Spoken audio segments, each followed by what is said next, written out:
Good evening, everybody. In this clip, we are going to discuss the question answers of tertiary and quaternary activities.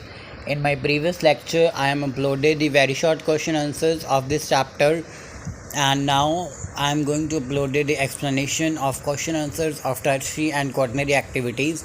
So, on a number one, there is which sector is related to tertiary activity. The answer is the service sector is related to tertiary activity. Means tertiary activity के साथ कौन सा sector relate करता है, वो है service sector tertiary activity के साथ रिलेट करता है. ओके, तो on a number two there is a give the meaning of digital divide. Digital divide का मीनिंग बताना है. As I told you the meaning of digital divide in my previous video. The meaning of digital divide is like that. A digital divide is the economic and social inequality according to the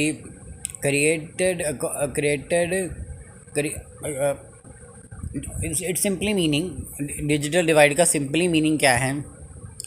digital divide का simply meaning ये है economic political inequality, जो मतलब कि economic और political inequality होती है. Digital divide means the economic and political equality according to the category of peoples in a given population for the use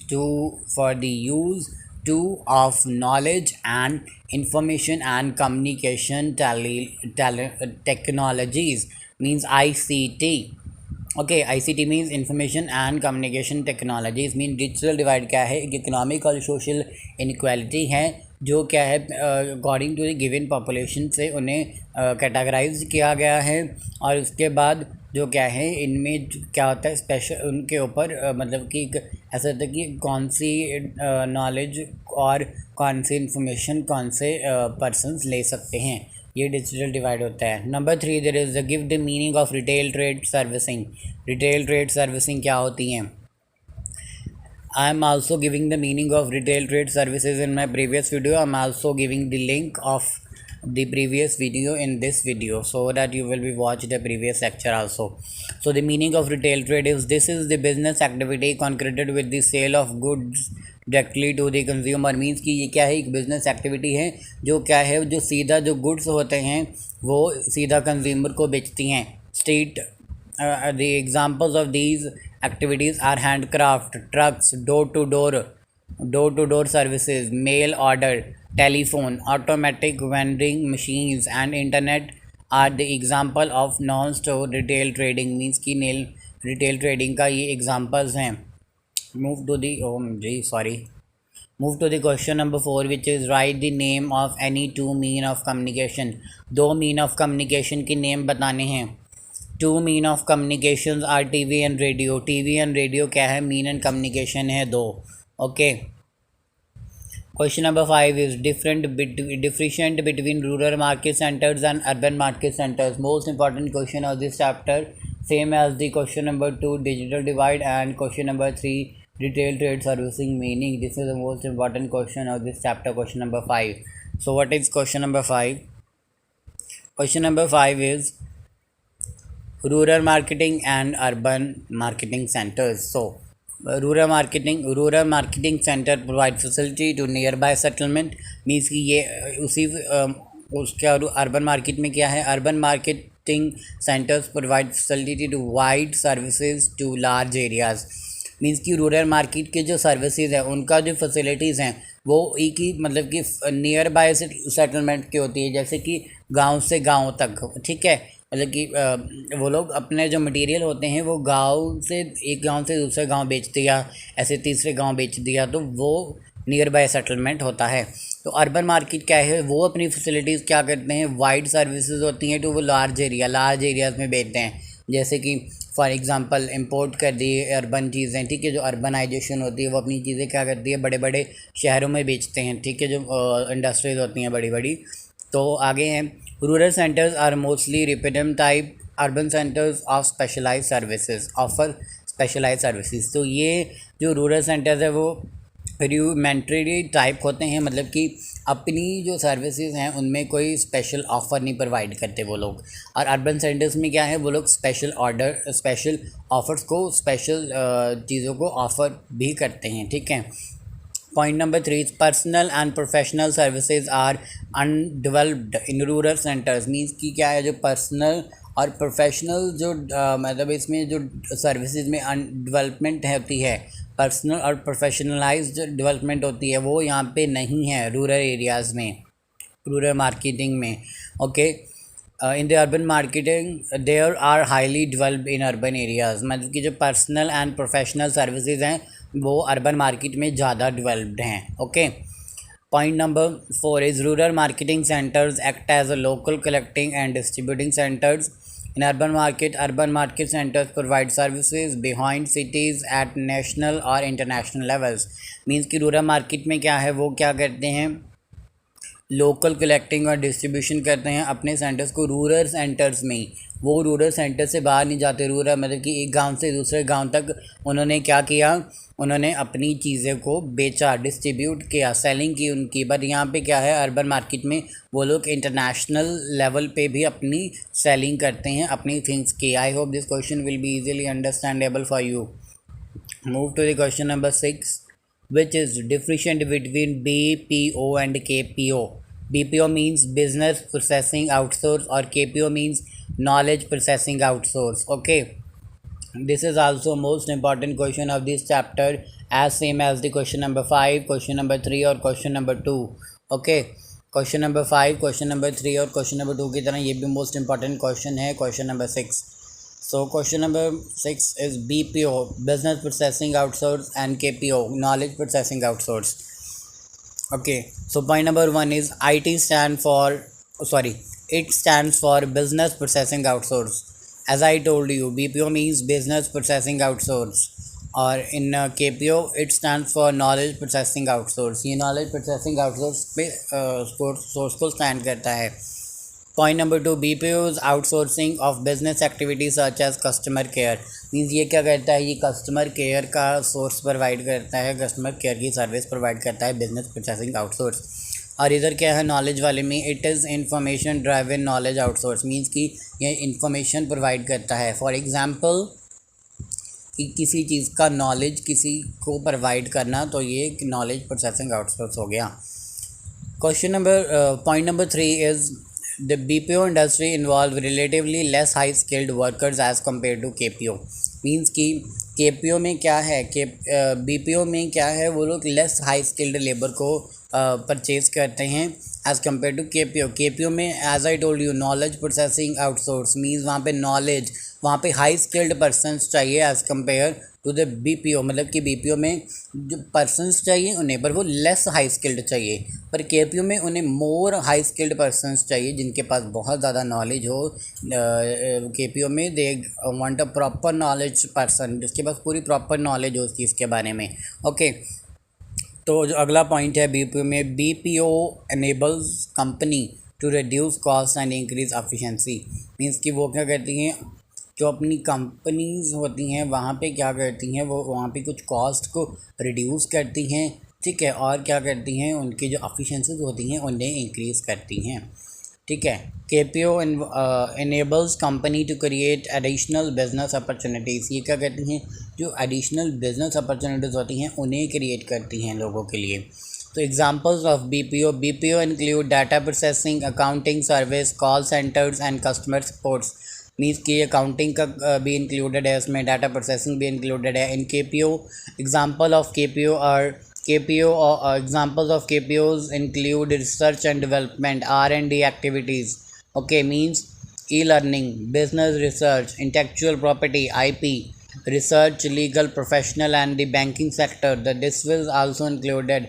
Banking sector is also included in knowledge processing outsource. I hope this question will be easily understandable for you. Easily समझ आ गया होगा क्या पढ़ा हमने कि जो BPO है वो बिजनेस प्रोसेसिंग आउटसोर्स के लिए स्टैंड होता है और KPO नॉलेज प्रोसेसिंग आउटसोर्स के लिए स्टैंड होता है। बिजनेस प्रोसेसिंग में क्या होती है, ये कस्टमर केयर की सर्विस होती है, अपने कस्टमर को सर्विस प्रोवाइड करना। पर यहाँ पे क्या होता है कि इन्फॉर्मेशन को नॉलेज बेस में क्या होता है वो इन्फॉर्मेशन कलेक्ट करते हैं। बीपीओ में हमने देखा कि वो लेस हाई स्किल्ड पर्सन चाहिए इनको, बट इधर क्या है नॉलेज में, वहाँ पे नॉलेज प्रोसेसिंग आउटसोर्स में उन्हें मोर हाई स्किल्ड पर्सन चाहिए। बीपीओ में आगे हमने देखा कि वो क्या करते हैं, कंपनीज़ की जो कॉस्ट होती है उन्हें रिड्यूस कर देते हैं और अपनी जो एफिशिएंसीज हैं उन्हें इंक्रीज़ करते हैं। पर बीपीओ में क्या है, वो लोगों के लिए एडिशनल बिजनेस अपॉर्चुनिटीज़ को क्रिएट करते हैं। और केपीओ में हमने एग्जांपल्स में देखा कि डेटा प्रोसेसिंग का जो काम है, अकाउंटिंग सर्विस का काम है, कॉल सेंटर्स में कस्टमर सपोर्ट का काम है, वो सब इसमें आता है।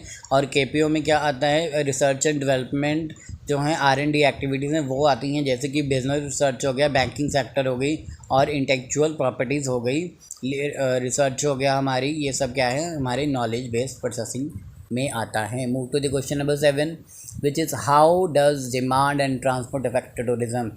Tourism, what do you mean by tourism? Firstly, the meaning of tourism is like that tourism means travel is undertaken for recreation rather than the business। means कि travel है, जो travel वहाँ पे travel को ज़्यादा प्रमोट किया जाता है। तो इन tourism travelling promoted too much in spite of doing business को कम प्रमोट किया जाता है। वहाँ पे रिक्रिएशन की दोबारा एक नया निर्माण हो, that is known as recreation को ट्रैवलिंग किया जाता है। तो ये हमारा टूरिज़्म हो गया। आगे हमने भी इसकी जो डिमांड है, how does demand and transport affect tourism, means की जो डिमांड है लोगों की और जो ट्रांसपोर्ट है वो टूरिज़्म को कैसे बढ़ाता है, मीन्स कि उसे फ्लोरिश कैसे करता है टूरिज़्म इंडस्ट्री को।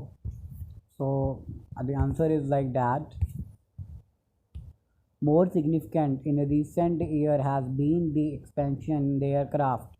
जो एयरक्राफ्ट है वो बहुत ही ज़्यादा वहाँ पे क्या है एक्सपेंशन हो चुकी है एयरक्राफ्ट में। रिसेंट ईयर्स में एयरक्राफ्ट में बहुत ही ज़्यादा चेंजेस भी आए हैं, वहाँ पे एक्सपेंशन भी हुआ है। For example air traveller allow one two travel anywhere, means की जो एयर ट्रैवलर हैं वो कहीं भी जा सकते हैं in the world in a few hour of a flight time from their homes. मतलब कि अपने घरों से वो लोग कहीं से भी, मतलब कभी भी कहीं भी हम बहुत ही मिनट में पहुंच जाते हैं। एयरक्राफ्ट जो फैसिलिटीज़ होती हैं वो बहुत ही अच्छी फैसिलिटीज़ होती हैं और इन्हें बहुत ही ज़्यादा जो क्या है एयरक्राफ्ट कॉस्टली फैसिलिटीज़ भी होती हैं, बट लोग ज़्यादा इसे प्रेफर क्यों करते हैं, क्योंकि इट सेव्स आवर टाइम, ये हमारे टाइम को सेव करता है।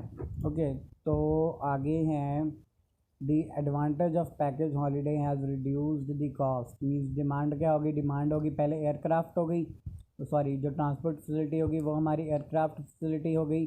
ठीक है, अभी एयरक्राफ्ट फैसिलिटी है हमारे पास, तो ये ट्रांसपोर्ट की फैसिलिटी होगी। और आगे है कि जो पैकेज हॉलीडेज़ हैं, जब हमें when suppose I am the worker, I am doing a work in a company and my company will be provided to package holidays to मी।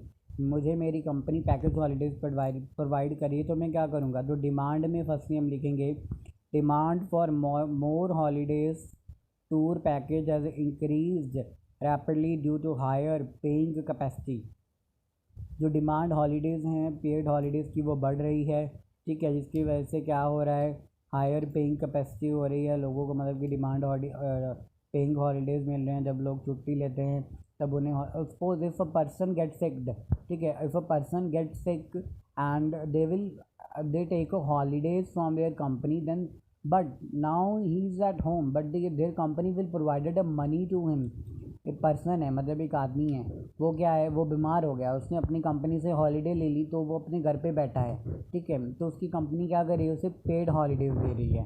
ठीक है, मतलब कि छुट्टी होते हुए भी उससे मनी मिल रही है, that is known as paid holidays. इसका क्या है कि उन पेड हॉलीडेज़ को वो आदमी क्या कर सकता है, ट्रैवल एंड टूरिज़्म में यूज़ कर सकता है। आफ्टर गेटिंग वेल, ठीक होने के बाद वो कहीं भी घूमने जा सकता है और उन पेड हॉलीडेज़ की मनी को वो काम उस चीज़ में यूज़ कर सकता है।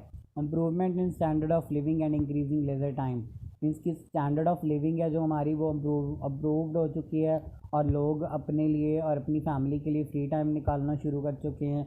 जो भी क्या है एक डिमांड है टूरिज़्म को फ्लोरिश करने के लिए। ट्रांसपोर्ट फैसिलिटी पढ़ते हैं, how transport facility help to flourish the travel tourism industry. तो ट्रांसपोर्ट में है travelling is easier with better road system. जब रोड का जो सिस्टम है वो बेटर हो गया, तब जो लोगों की ट्रैवलिंग हो गई वो भी ईजी हो गई. Those person who can't afford aircraft system, then they are going to preferring road system. जो लोग एयरक्राफ्ट मेथड को नहीं यूज़ करते, प्लेन्स को जिनके पास उतनी मनी नहीं होती प्लेन से ट्रैवलिंग करने की, वो क्या करते हैं, रोड ट्रैवलिंग को ज़्यादा प्रेफर करते हैं. Number 2, expansion of aircraft has made it more comfortable. Means की जो एक्सपेंशन मीन्स की जो वहाँ पे एयरक्राफ्ट ट्रैवलिंग में इम्प्रूवमेंट हो रही है वो भी इसे और ज़्यादा कंफर्टेबल बनाती है. Point number 3, advance of packaging holidays has reduce the cost. Means की पैकेजिंग हॉलीडेज़ हैं जो वो कॉस्ट ट्रांसपोर्ट की क्या है वो कम करते हैं. ओके, सो समझ आएगी होगा कि क्या रीज़न है. पहले डिमांड बताई कि पेड हॉलीडेज़ हो गई, फिर बताया कि इम्प्रूवमेंट हो गई है भाई फैसिलिटीज़ में हमारी में, जिसकी वजह से लोग अपने लिए टाइम निकालने लग गए हैं और टूरिज़म बढ़ गया है. उसके बाद हमने बताया कि रोड फैसिलिटीज़ अच्छी हो चुकी हैं और जो एयरक्राफ्ट मेथड है वहाँ पे एयरक्राफ्ट ट्रैवलिंग है वहाँ पे भी बहुत सारा चेंज हुआ है, जिनकी वजह से people get the comfort zone, उन्हें उनका कम्फर्ट जोन मिल रहा है. Sorry. Move to the question number 8, which is what is the importance of periodic market. Now periodic market की क्या important है. Move to the answer. Periodic means जो कभी कभी लगते हैं, ठीक है. Periodic market in rural area are found where there are no regular markets. मैंने बताया था जो कभी कभी मार्केट लगते हैं, जो कभी मतलब कि रेगुलर मीन्स जो हमेशा लगते हैं, बट जो कभी कभी लगते हैं वो data is known as periodic market. और periodic market always take place in rural areas. वो रूरल एरियाज़ में ही लगते हैं और वो वहाँ पे कभी कभी लगते हैं. And local periodic markets are organised at different temporal intervals. जो लोकल वहाँ के मतलब कि वो कभी कभी लगते हैं, पर वो क्या है डिफरेंट लेवल पे डिफरेंट जगहों पे ऑर्गेनाइज की जाती हैं. These may be weekly markets from where people from the surrounding area meet their temporary accumulate demands. तो क्या करते हैं, ये कभी कभी वीकली भी लग जाता है, ठीक है. ये लोगों पे डिपेंड होता है. कभी कभी वो लोग पीरियोडिक मार्केट को वीकली लगा देते हैं, जहाँ पे क्या करते हैं कि लोग घूमते हैं उन सराउंडिंग में, जहाँ पे वो अपनी बेसिक डिमांड्स के साथ उनकी बेसिक डिमांड को वहाँ पे फुलफ़िल किया जाता है. These market held on special dates and move from one place to another. कि ये क्या है, ये मार्केट जो पीरियोडिक मार्केट्स हैं वो स्पेशल डेट्स पे भी ऑर्गेनाइज की जाती हैं, on special function, on special kind of like suppose the function of Diwali का फंक्शन आया, ठीक है. तो लोगों ने क्या किया, पीरियोडिक मार्केट्स लगा दी, ठीक है. तो जो क्या हो गया मतलब कि कभी कभी की एक जगह पे नहीं टिकती पीरियोडिक मार्केट्स, हमेशा अपनी जगह चेंज करती रहती हैं. The shopkeeper does remain busy on all the days while a large area is served by them. Shopkeeper पूरा दिन खरीदता रहता है क्योंकि वो सारा एरिया उसी के लिए है पीरियोडिक मार्केट. तो हमने देखा कि पीरियोडिक मार्केट रूरल एरिया में मिलती है जो वहाँ पे कभी कभी लगती हैं, ठीक है. जो लोकल एरियाज़ हैं वो कभी कभी लगती हैं ये मार्केट्स, और लोकल एरियाज़ में ज़्यादा है जो पीरियोडिक मार्केट्स का ज़्यादा है, मतलब कि इनकी जो डिमांड है वो ज़्यादा है. और वहाँ पे क्या है कि ये वीकली भी लगती है, जहाँ पे पीपल को बेसिक नीड्स के साथ उनका डिमांड फैसिलिटी पूरी होती है. और ये पीरियोडिक मार्केट क्या है, स्पेशल डेट्स पे भी हेल्ड होती हैं, जो एक जगह से कभी कभी एक जगह से दूसरी जगह पे हेल्ड होती हैं. तो move to the question number 9, which is explain in detail the significance of importance and transport services.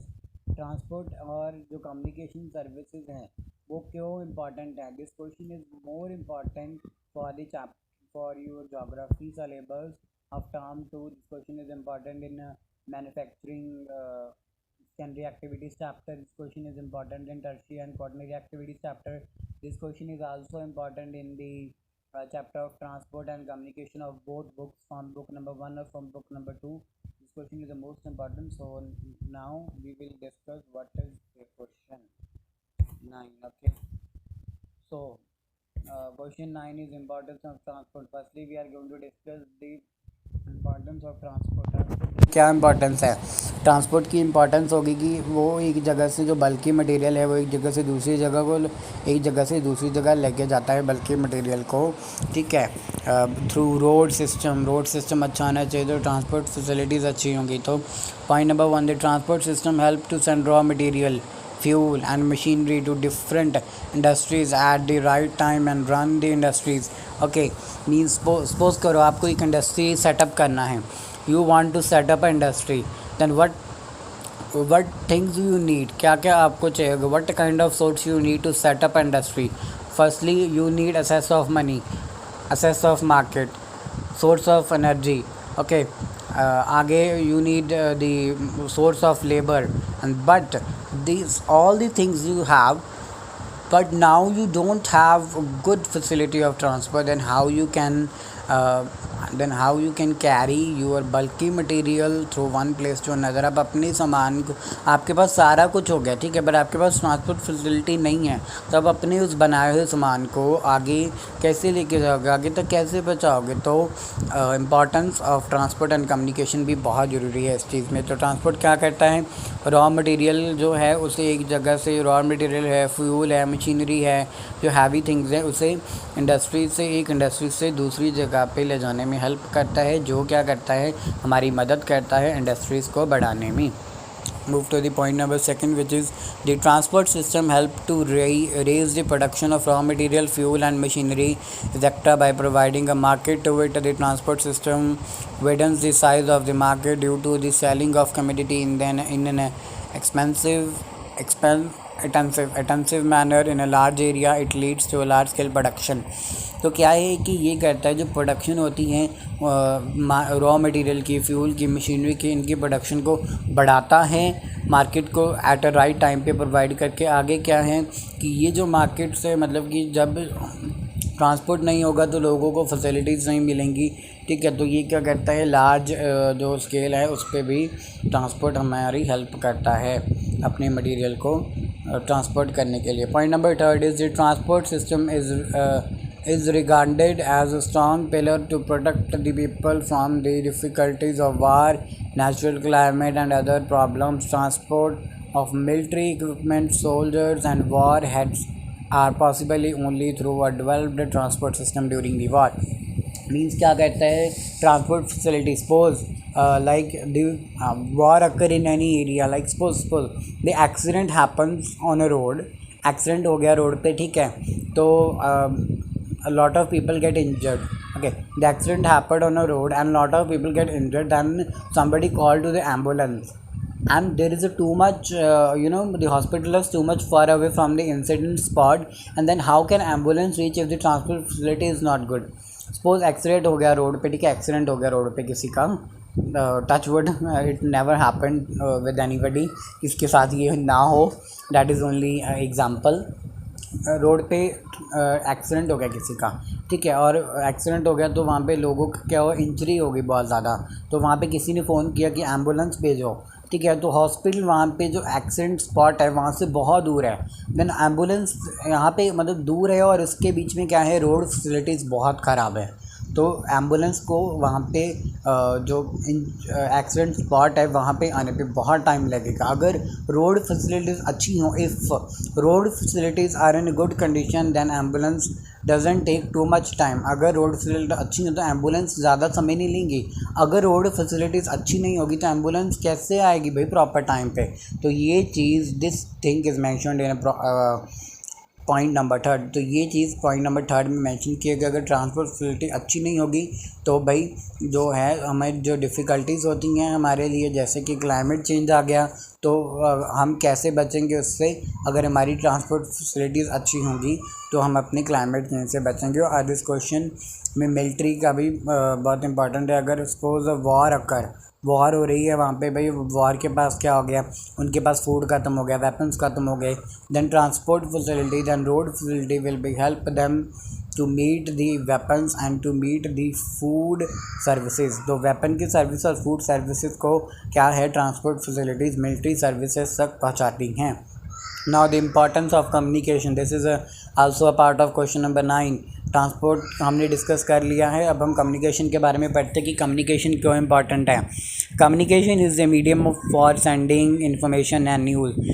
क्या है, कम्युनिकेशन एक मीडियम है न्यूज़ और इन्फॉर्मेशन को सेंड करने में. The communication system help industrialised and business communities to take the right decision at the right time by providing them information and news related to business and finance matters.